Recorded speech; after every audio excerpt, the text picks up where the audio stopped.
lanes, which it did not in the last matchup. Yeah, and this would be really interesting. This would be a very heavy focus on those side lanes here if we do get the Taliyah. Ruin, I don't think we're going to get Taliyah because it would be blind, but Ruin very likely should be the Akali. Syndra would be going mid. This is much more comfort for PowerOfEvil. We have seen him play it a number of times. But again, back to kind of that defensive support. It answers the Thresh well, but it means that they are not going to be bullying this lane. They're not going to be having a lot of pressure, very likely down there. And Cloud9 will have counterpick here in the mid lane. And I'd be excited to see what Nisky will bring out for us. And it may actually just be Sylas going mid. Yeah, with an ultra flexible first pick like Sylas, you're able to do stuff like this towards the end of the draft, but that is still an advantaged matchup for Syndra. And if we look at the way Game 1 played out, where CLG was trying to withstand pressure in the mid lane and make it work bottom lane, they lost that game pretty horribly. So this, to me, feels like a pivot from CLG with a Syndra and a Jarvan looking to actually play around PoE in the mid lane and not let C9 snowball through the middle of the map and push that pressure elsewhere. Yep, definitely a new look for CLG, trying a lot of different things here in Game 2, because Game 1 wasn't so hot for them. CNN outplayed them in almost every single turn. Very excited now to see what CLG could put together here into this one. We know these two teams were neck and neck throughout almost the entirety of the summer split. A tiebreaker game shows which team had the higher seed, and you expect this to be a very close series in the same vein. Coaches shake hands, off they go, and we'll see if CLG can answer back for Game 2. It's something I always liked looking at. Anytime Sylas is there, what are the key ultimates you can take? And I actually think that Jarvan is going to be very big to steal that ultimate in this game, because Syndra and Varus don't have good ways to actually escape from that Cataclysm. You're extremely dependent upon your Flash and Tahm Kench. And if you can lock those members down, utilizing GP, Jarvan, AoE as well here from the Gangplank and Gragas, that's really powerful. And I think the additional consideration as we get into this game too, for C9 is how well their 1-3-1 matchups will play out later in the game. So not only is Jarvan a good ultimate to steal for Sylas in the mid game, stealing Akali ultimate is amazing if you get ahead. We got to see the Akali versus Sylas matchup so many times earlier on in the year, and really whoever has more gold just wins because of how much mobility both of those characters have in chasing down each other for kills. Around to the Rift we go. Cheers from the fans, ready to see a C9 2-0 start, or Counterlogic Gaming answering back in style, you have to hope. Line of scrimmage across the river for both these sides right now. A new look on the lineups here on both sides. Cloud9 playing much more about their bot lane with the Kate Thresh lineup. It's a very strong 2-on-2. Ruin, though, with the Akali. Gonna be exciting to watch. He's been one of the big standouts for CLG this split. And he's got a great champion to make his mark on the game. And as Jatt mentioned, he hasn't yet played the Akali, but he is such a flexible player. I believe it was 11 unique champions in the regular season. The first 8 games of the season, he had not had a double for any of his champion picks. So it's been so exciting to see the new life he has brought to CLG. Well, we've got a handle on the CLG coaches. Take it away. Thank you very much, gentlemen. I am joined by Weldon and Irene. Weldon, you kind of told the players before, embrace that pressure that comes into these games. So how do you reset mentality coming into Game 2? I don't think there needed to be much reset on the player side. They're really focused, and they know where they misplayed, and they're confident in themselves. And Irene, a little bit of insight into what kind of may have been some problems from Game 1. So I think we have another strength against their comp. Actually, they are strong mid jungle to beat too, but we are not. So another winning condition, we have it, but we couldn't to make it with that plan. So that's our main problem. All right, thank you very much, coaches. Back to the game. We'll see what that has for us. This is actually so interesting. So CLG has actually initiated the lane swap. It's actually PowerOfEvil going to be going top against the GP to lane against that GP, and they will be bringing Ruin to the mid lane. And this is a level 2 gank coming up from Wiggily, but it will be warded. I mean, Syndra top lane is kind of the definition of a low mobility top laner. So that lane is highly vulnerable to ganks, but it does really change the complexion of the game, because C9 kind of wants to do the mid lane 2v2, but Svenskeren is just kind of being told you should go top to kill that Syndra. Yeah, Wiggily has actually spent so much time in this early game. This is red to top. So his jungle path was actually red, all the way up to top lane. Then from top lane, he goes over into invade the red buff. He accomplishes nothing there, so he's still on 1 camp killed, unfortunately for him. Yeah. And he is going to be set pretty far behind Svenskeren as a result, who actually went blue to red, so the red was already cleared before Wiggily even got there, and has now the ability to look to pressure top lane. Yeah, that was an early game gambit that definitely didn't work out, and now look at this, Wiggily actually getting chased down by Svenskeren into his own jungle. Yeah, you're level 2. You can't actually fight that Gragas whatsoever, so now he's going to have to go back towards his wolves and potentially the bottom side scuttle. It's such an inefficient path. You know, he tried to take that risk for an early level 2 play, you know, around the enemy red buff, around top lane, and a great war from Licorice really thwarted all of it. Well, end of the day, though, Wiggily managed to get his 2 camps. So Svenskeren went to invade and saw Wiggily kill his own blue and wolves. So end of the day, they got the same amount of camps now, and they're actually both kind of okay here. Top scuttle did go to Sven. That's, of course, good for the C9 side. That vision, very useful for how volatile this top lane matchup is. But yeah, Wiggly's really pathing, only got a ward kill. Yeah. Also, it's a full camp and basically camp and a half ahead for Svenskeren because Krugs is worth roughly double other camps. Not the first camp, it's about 50% more, and then it'll be worth double the experience throughout the rest of the game. But Wiggily definitely not completely out of it because he was able to recover, and he's actually doing an evade in his own, knowing that Svenskeren spent extra time on the Scuttle Crab. So those early game level 2 gank tries can be recovered from if you play smart, or they can go disastrously wrong. Oh, Huey taking big damage to flash in. Wiggler, the Q, it's enough! A solo kill on the top lane for Licorice. The trial by fire, the burn from GP, got him at the end. Corrupting potion ticking there as well. 1v1 solo kill from the GP is a disaster in this range versus melee lane. Sometimes the game is all about where you create pressure and then where you spend the pressure. Other times, it's just about killing someone 1v1, especially when they try and throw a huge curveball. Hey, Licorice, he's not going to know how to lane against a Syndra. Theoretically, Syndra should actually be able to smash Gangplank, but look, PoE runs low on mana, just takes a little bit too much grasp poke, and the barrel that was lingering in the lane surprises PoE as the second one comes down. Licorice knows exactly how to convert. PoE also not familiar laning against Gangplank's top, and it costs CLG. Oh, Ruin kind of cutting around now. Has to watch out, though, because the Gragas coming around, jumps backwards. This time around, he's going to feel safe. The hook comes into the bottom lane. Not much of a fight there either, but CLG cannot buy a break now. Yeah, I always have the question of when you're pulling off these lane swaps, how much practice do you have in that top lane? Because playing top lane is quite different compared to mid lane, with how especially you're supposed to manipulate the mini waves, get advantages, you know, when you can push, when you actually pull. You know, mid lane it's a lot easier to kind of play more safely, and PowerOfEvil is so good at doing that in the regular season. You know, he had second least deaths, I do believe, but you know, getting killed in game 1 a number of times, now getting solo killed here early on in game 2. It has not been his series thus far. It's not the first time CLG has done this. There was another game in the split where Ruin actually swapped to play with Nectar, but he's going in for solo kill, trying to get Nisky. Big damage here. Hill comes across, almost down. Aftershock. Nisky helping keep it alive. The re-engage. Nisky finds the solo kill. 2 1v1 solo kills for both of the C9 solo laners, and that skill matchup mid lane. Both Ruin and Nisky burn basically everything, but Nisky buys just enough time. It looked like the turret shot was the difference in that fight. And I think Ruin's R2 there came up just short. It actually looked like he did not connect with the second half of the R onto Nisky. And we'll have to see that one more time, but Nisky, the confidence to flash in what came down to the final auto is just insane. Yeah, as Wiggily goes in, we're going to try and get a Nisky Proby replay for that one, but Wiggily is fighting in the jungle. Ruin, no ultimate. And the first one to act, though, is Licorice here.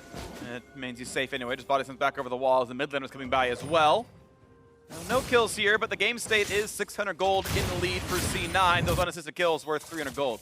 Okay, so Nisky is 6 first, but Ruin looks like he gets level 6 in the Shroud, pops out. Let's try and track that R2. Yeah, it missed. Nisky, though, does proc Aftershock right at the end there to give him the extra bonus resistance, and then steals the ultimate to get that final execute. And also, almost all of Sylas' spells have that quick auto attack reset, so being able to weave those in throughout the incredibly dashy, high intensity combos shows Nisky's skill. Yeah, that's gotta be so frustrating for Ruin, though. It looked like he was about a pixel away from actually hitting that and killing off Nisky, and missing that, now giving the solo kill over to your opponent in a lane you were winning, right? Like, he's up 15 CS. Imagine you get that solo kill, you push in the wave, you are now so far ahead. Yeah, and if we kind of talk about the pressure that they could be under, CLG pulls off this lane swap, top and bot, throws a curveball, they both get solo killed. But what I find interesting here is the gold is still actually pretty close. How does C9 keep going? Now they're bot lane. Hook's gonna find the support. Big damage to the Zeyzal. They're gonna knock him down to the 2-on-2. And the re-engage is gonna be a little bit dangerous though. A lot of damage here. Quickly eats him up. But Biofrost is gonna go down for this one. Same here for Stixxay as Nisky finds himself his 3rd kill of the game. Very aggressive play there, and the roams really made the difference. More members show up there for C9. Good job, though, by CLG to get a kill back in what was, essentially a 2v4 in the long play. But it is Cloud9 positive at the end of the day. Yeah, this really does feel like a game where in the mid lane, CLG has the ability to get solo kills. In the bottom lane, they have the ability to get 2v2 kills, but they are not converting the way they need to. Ruin now trying to go in again for Nisky. They find some damage. They found a jungler here as well, but a lantern make sure he feels safe, and Nisky doesn't have to take it. Just walks in, grabs the shield. Ooh, that hook could have been close. Ruin might have been killed off that one, but staying alive now. And the longer they don't convert, the more dangerous this does become for CLG. Even though C9 is up against Ruin's Akali in the mid lane, they still have 3 kills onto Nisky because he got that double. If they can open up the map and get into that 1-3-1 again, they're going to get into their comfort zone. It's about CLG converting here on either kills bottom lane, they're going to collapse fights on in river. Ooh, that's a nice hook. Finds some damage right there. It's going to be flayed up there as well. Brings the rest of the squad. The dunk comes in, but there's almost no way out. There's Nisky. That's a great design, but the rest of the squad is showing up now. Wiggly's going to be in danger. The snipe comes in.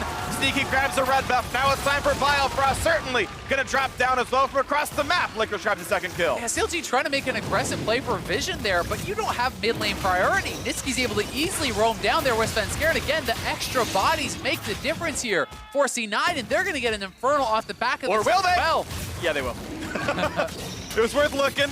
Nice attempt there, Stixxay. Not going to steal it. And 6-1 in kills, plus the Inferno puts Cloud9 well ahead. C9 showing a lot more poise, and because those solo kills went in the side and the game was kind of close, now that they've also gotten some team and skirmish kills, it goes wide open. But just thinking about this play, Biofrost and Wiggily shouldn't have been there. They were definitely pressing on that play. They didn't have mid priority. PowerOfEvil was in base. Their bot lane was just clearing waves, and C9 had all of the freedom to just kind of walk down and pick up the double. I mean, why are you even flagging dragging in on Sneaky if you're not looking for a dive? It's just a tank Jarvan and a Tahm Kench there. You don't actually have kill pressure on this full HP Caitlyn who had flash, so they commit to that. And that meant they were so far up, and C9 make the collapse, and now are going to have full run of the map. GP even got a 2nd kill with his ultimate coming in there. That's not even an assist, so despite the Merc Treads rush, he has a Sheen at a great time and is scaling up very well. Cloud9 looking really good here, 1,700 gold ahead.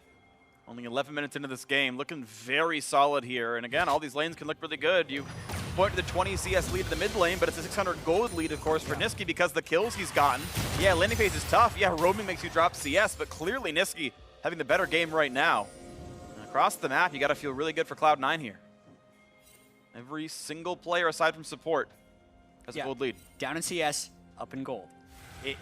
This is one of those things where I can imagine CLG is kind of kicking themselves in the back room because they're thinking, hey, we did it in draft phase and we're proving it, right? Our players can actually win these lanes, but if they don't convert on kills, if they're not playing the map properly, which can happen when you swap your solo laners to different positions in the game, the coordination is lacking, and that's where C9 is really thriving here and absorbing a little bit of the pressure early and then capitalizing when they see the windows. And you've got to say, C9 has more experience in these types of crazy aggressive fights and games because that is their style. They're one of the teams that takes the most fights out of anyone. They thrive in these skirmishes and these roams and these 1v1 plays because they're always challenging for them. Well, CLG, that's not the style that they had really practiced and played for during the regular season. Here comes his top. Next attempt, he has a stolen Akali. The assassination comes in. Kill number 4 for Nisky. The disappearing act there. He's gone. Also, Licorice was just farming at his turret. He's like, okay, guys, you got this. I'm not going to give away your gank at all. I don't need the assist. You're going to get this gold anyway. Yeah, total demolition of PowerOfEvil.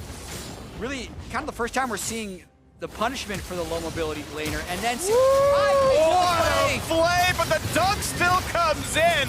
Quick stopwatch used. Nisqy very, very low. There's the first kill coming through for Wiggily. So trying to find another kill. The 3 versus 1. The play builds some space. The stopwatch buys 2 seconds. The flash to get out. Ruin finally claims that kill. And CLG, a nice double kill for the tower dive. But meanwhile, Rift Herald is going up topside. They actually TP'd there as well with PowerOfEvil, so that's 5 members there. They're going to lose the tier 2 as well.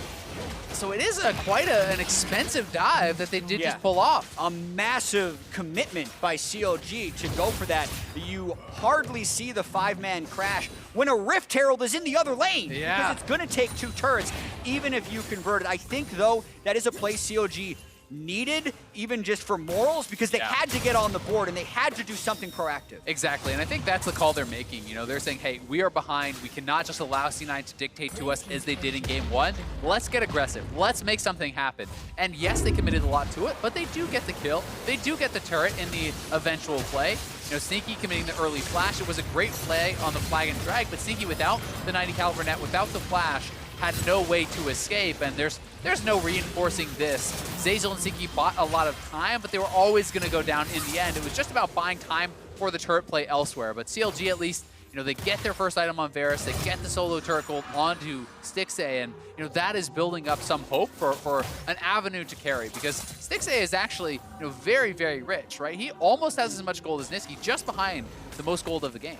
Solo turret in the bottom lane, all 5 plates taken out. Again, first turret gold itself is only 150. And of course, top lane tier 2 worth of 500 and change itself. So, you know, that turret lead certainly matters in the Cloud9 side. But yeah, the game within 2K, not unreasonable, but it is a lead, and now 4v1 in the bot lane. They might look to dive. It is difficult to dive in Akali, especially when you don't have any stealth reveals like a LeBlanc chain or a Karma chain. So looks like they're just going to happily take the turret as they grow to now a 2,500 gold advantage. And CLG, you know, will take the top lane turret in response, but Cloud9 are going to continue pushing it. They have the tempo. Dive. Oh my gosh, that is a lot of damage. Zeyzal kills him with it. Now Wiggly's got to be a little bit afraid in the mid lane. Potential dive. Takes some damage. Sven's here as well. Has to get around the minions. There's the dunk. Explosive Cask actually misses, but they got the damage anyway. Kill picked up 2 underneath that turret as TPs come in. Ruin wants now to do something about Licorice. Dives in with the ultimate. Time for round 2. Stopwatch buys some time. Can't quite get the kill. You've got to be kidding me. Ruin falls up short. His plans are just that. Now Nisky's in the play. Finally does come down as CLG finally gets a kill. Yeah, finally a positive there for CLG as they get the shutdown onto their already richest member. That is heartbreak for Ruin. So many low health bars.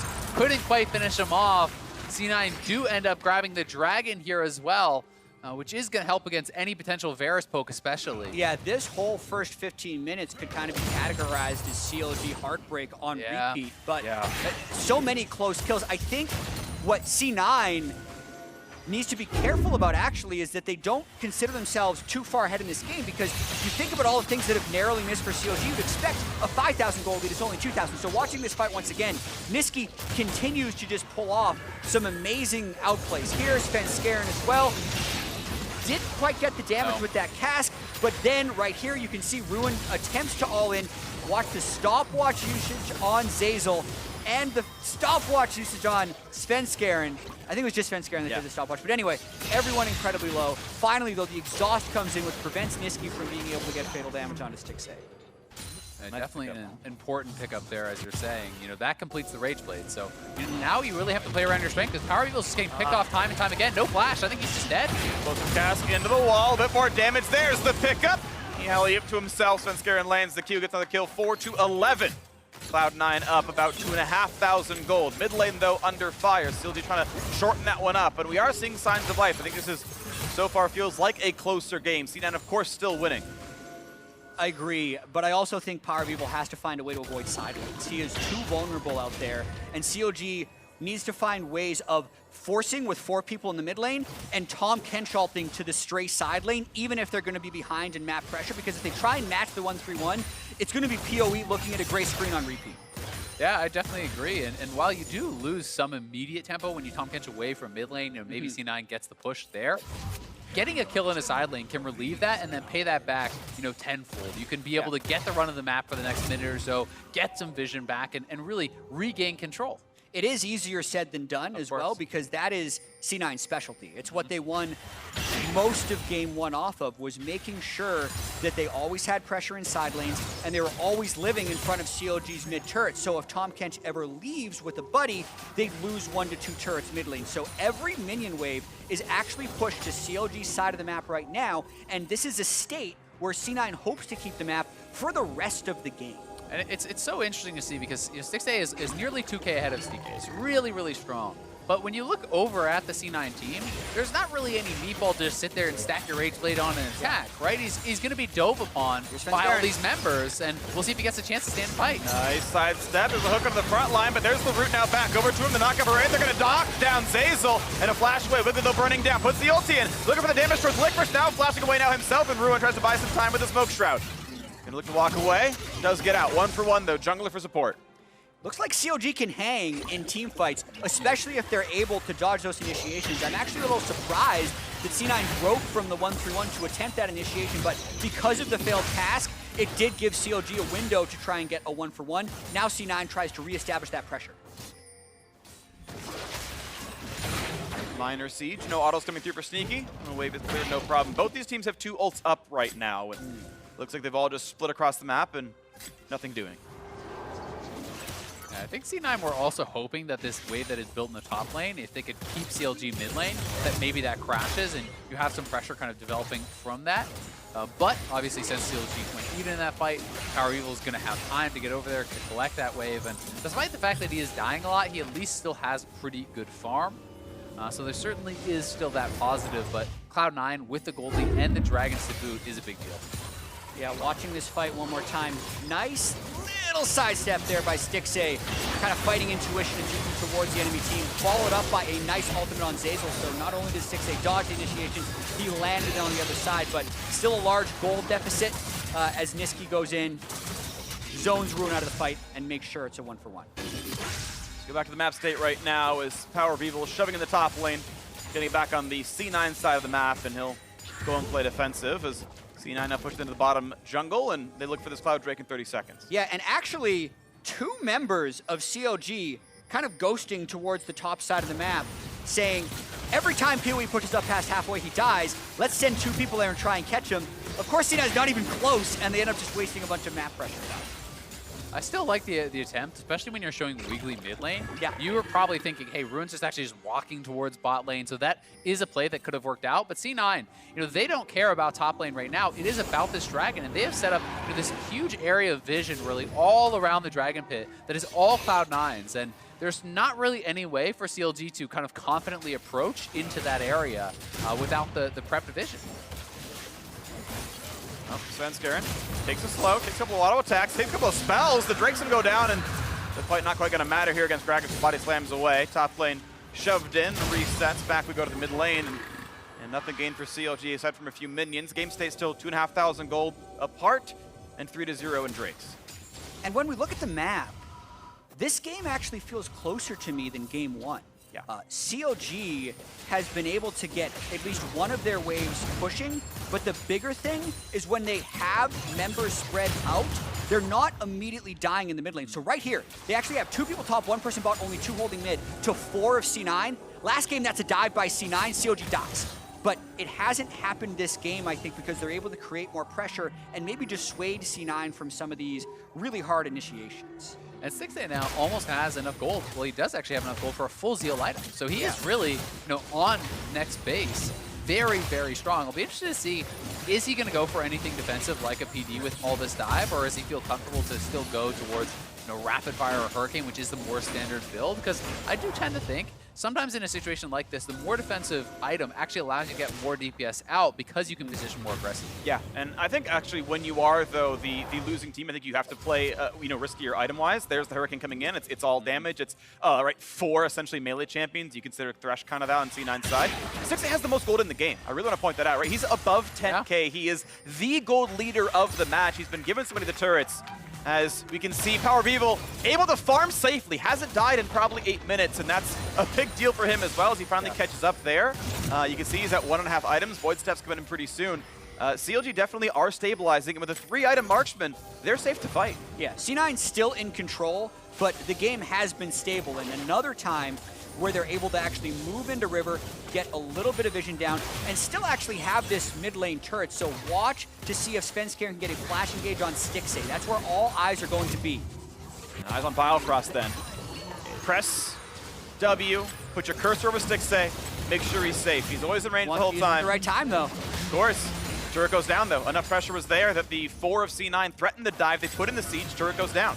Yeah, and I really like their setup for that, right? They had Nisky on the right side, Licorice is waiting in the brush on the left side. So if CLG were to engage forward, C9 would be there to respond, and here goes CLG. Okay, ulti comes across. Stixxay is very low, gotta watch out! Explosive cast comes in, and is gonna be spit right back out, but Sylas has arrived. He's unshackled, and the 2 kills come in. Look at a number 3. They're gonna find Ruin most likely, waiting in the shroud. A little bit more damage coming through. There's the double kill coming across, looking for a little bit more now, as only 2 of CLG remain alive to 5 of Cloud9. And C9 will head right for Baron. They were ready for that engage. The solo's waiting in the wings. They get on top of Stixxay, and they're willing to commit all their flashes. Dogpile on this carry. They know he was CLG's hope in that team fight, and they snuffed it out. C9's setup was far superior in that one. I think the reason Stixxay was so caught out was because his front line was actually attempting a flank if we were to go back in the replay and see where Wiggily was, but even though Wiggly's alive, he's not trying for this steal. It wouldn't have even been close, and that's what really breaks the game open.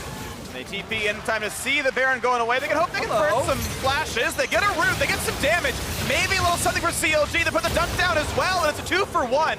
So at least scratch picked up there for CounterLogic Gaming, but Cloud9, let's keep in mind, 4 kills to 0, or 4 kills to 2 with the Baron picked up. Yeah, so watch where Wiggily and Ruin are in this game. Stixxay steps up to the center of the GP ultimate and is at half health before he can actually do any damage, and dead as well.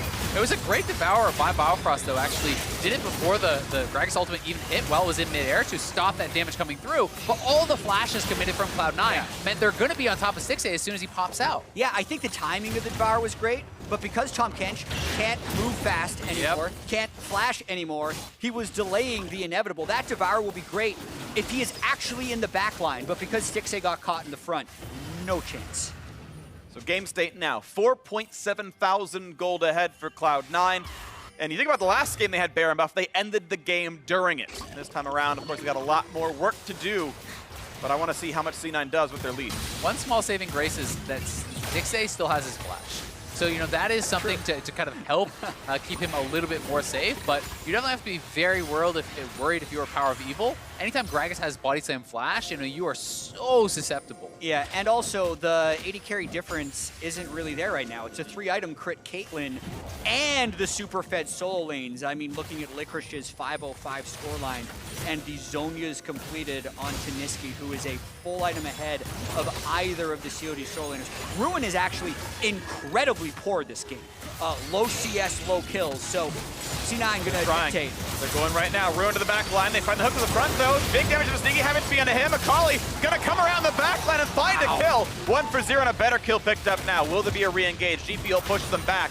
And they might be looking to fight this one 4v4 as the rest of the ult is burned now by Nisky. Does CLG walk forward? Zeyzal's on the wings. Zeyzal's waiting for a hook. He can find Wiggily. He is going to find Wiggily. They're not going to go forward anymore on that one. They're going to let him walk away as the Drake's now at 3,000 HP. The jungler alive. Wiggily no smite, but they don't know that right now. He's going to reset. They're going to walk away. C9 half HP onto them. Stixxay feels safe, gonna go in, they're gonna try to grab it. Ooh, and it goes to Tahm Kench. That's a nice pickup right there. CLG claimed this one. Now for round 2 as they find some reveals. Svenskeren just barely not getting caught out. Hook almost lands on Wiggily. Blue buff's gonna go to C9. CounterLogic Gaming find a better kill and they get the Drake. Yeah, the Spellbook Smite there from Biofrost came in clutch, able to actually grab that Dragon. That is a big one, grabbing a late game Infernal. So important, and this is really a lot off the back of Ruin, who comes in with this flank and is able to trade out his life for Sneaky. Big thing you need to notice, GP's in the bot lane, so that's why CLG was going for that fight, and they got enough enough poke down onto Sneaky that the low gold Akali, who was about 4,000 gold below Sylas, was able to take him down. And then this was the crucial part of the fight to me when it is a 4v4, and without the Caitlyn DPS, C9 doesn't want to commit cooldowns onto the Infernal Drake, so they can't burst it down, and the DPS of COG is still there. They had no smite on the jungler. They did have a smite on their support, so they get the Infernal down 5,000 gold, down a Baron, down a kills, but still, another small bit of hope that COG still has in this game. They Got some hope, but it's still running out. It's 5-2 now in turrets as Cloud9 stretched their gold lead to 5,000. They did bleed an Inferno Drake. That is something going the CLG's way, but more and more of the map belongs to Cloud9 now. You've also got to remember, that was the Baron power play. So C9 had the extra power from that, the extra stats. They actually were only positive 600 gold during that and lost an Infernal. So, you know, that was certainly not the dominant Baron that we saw from game 1 where they're crushing through the map, closing out the game. CLG are hanging around and, you know, certainly looking, I think, a lot more competitive in these later minutes. And I think it's because they are looking for fights when C9 is going to try and prep side minion waves. If GP is actually not involved in a fight, we've seen CLG has a chance. And even though this is a 5,000 gold lead, C9 is in a large lead, I'm still kind of impressed that the game isn't a complete blowout. Yeah. So many fights have felt like they've gone horribly wrong for CLG, but the farm on Stixxay, the farm on PoE, who was 0-4 at one point, close to a death cap now. If he gets that, he'll be a powered-up Syndra. They are sticking around, which C9 I think is appropriately wary of, but they can't disrespect this gold lead that they have, and C9 needs to play smartly around the next Baron. Yeah, I mean, C9 is up 9 kills and has a Caitlyn and got a Baron. You'd think, hey, you could siege, you could close this one out. So well played from CLG to kind of adapt to some of their mistakes that they made in game 1. They're turning up the tempo a little bit more, but C9 playing it smart, playing it patiently, still in the driver's seat here, getting tons of vision around this next potential Baron. They already have 4 pink wards in the area trying to choke them out. This mid lane is where they're going to look. Nisky's flanking around the back. Here they go. The temperate then, explosive, not going to find a single unit as Stixxay now gets his ult stolen. Varus actually tags him, and his Guardian Angel down instantly with already a kill picked up. Here comes the rest of the re-engage. Ult comes across, cannot kill Sneaky. Stixxay's alive, and it's going to be a stopwatch used now as well. Over the wall goes Zeyzal, who kills him with the aftershock damage, and the kills have come through 4-0. Nisky is just taking over the stolen Varus ultimate with all his AP.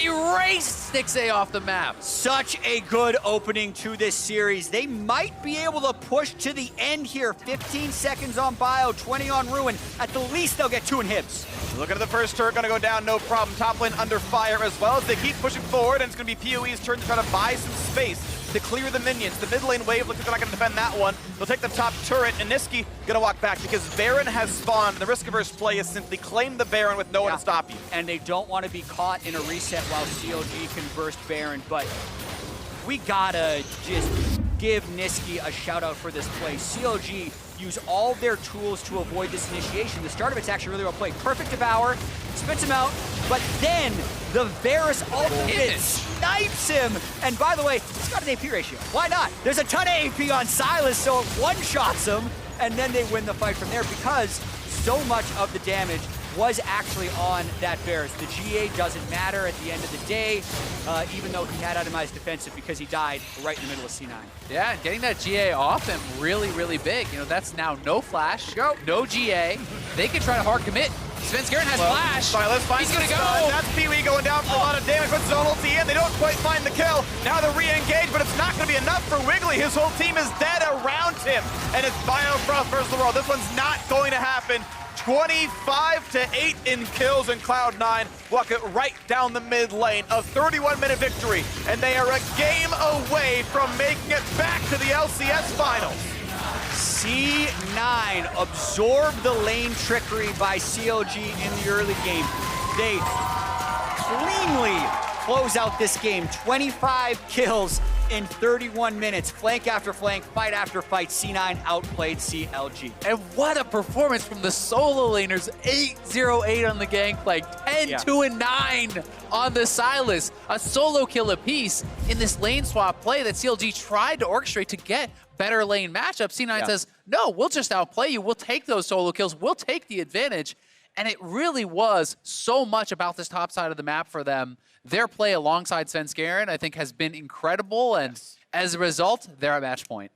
Cloud9, definitely the better team. We came in saying, yep, they have the better solos. It's continued to be the case. You can't say it more emphatically than straight up solo kills within a minute and a half of each other in both solo lanes. The players are stepping up today on teams that were tied in the standings. They had to tiebreak to play it, and today it's like Cloud9's just far better. Yeah, they were 2-1 in the regular season. They are 2-0 today, and CLG already made a big pivot from Game 1 towards Game 2 in trying to pick more lane dominant solos in Syndra, not wanting to give in to that Svenskeren mid-lane jungle domination that they've shown throughout this regular season. And even though they're kind of staying close, they're just getting crushed in the mid and late game team fights with C9's coordination and team play. They really are. I do have to give them a bit of credit, though, for their more proactive play, right? This looked a lot better than Game 1, and if they could shore up the early game, they could be competitive still in this series. But C9 looking great. Definitely, I think still can be a close series. We'll see if CLG can shape up. But to hear more about that stellar performance from Cloud9, let's throw it back to the State Farm analyst desk.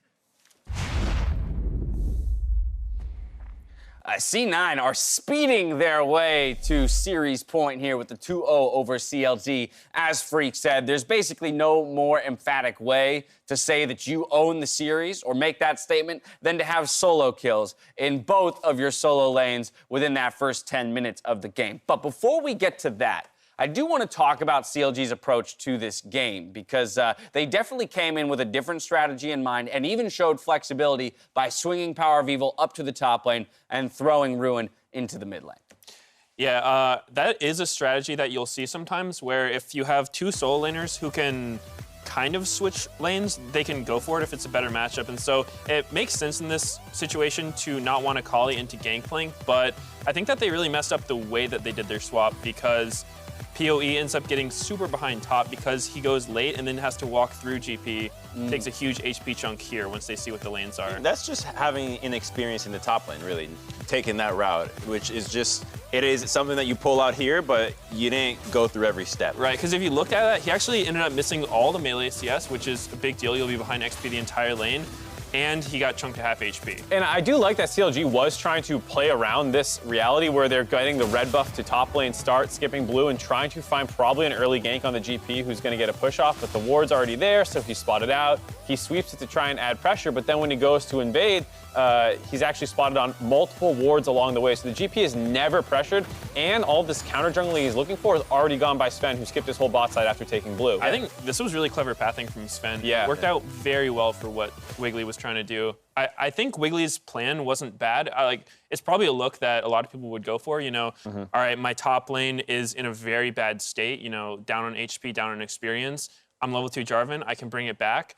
But it was warded, so it didn't work. And then Sven also took the 2 camps that Jarvan would want to go to next. So I think that's something that's huge to acknowledge, right? Separating the idea of the play, right, to the results of the play. Because C9 also had their say in it all. And as you mentioned, Svenskeren, intelligent pathing, good warding to call all of this out in the early game. Stonewalls CLG's intelligent move in that, hey, we might need to protect the Syndra or get her a little bit ahead in the matchup against GP, and then things can happen. I think they know that that kind of play might be coming because Sejuani was left up in the draft. They took the Jarvan as a, we want to have this pick, and you're just not going to take a Jarvan without at least looking for a level 2 cheese of some sort. You're really just wasting the champion if you're not taking that window.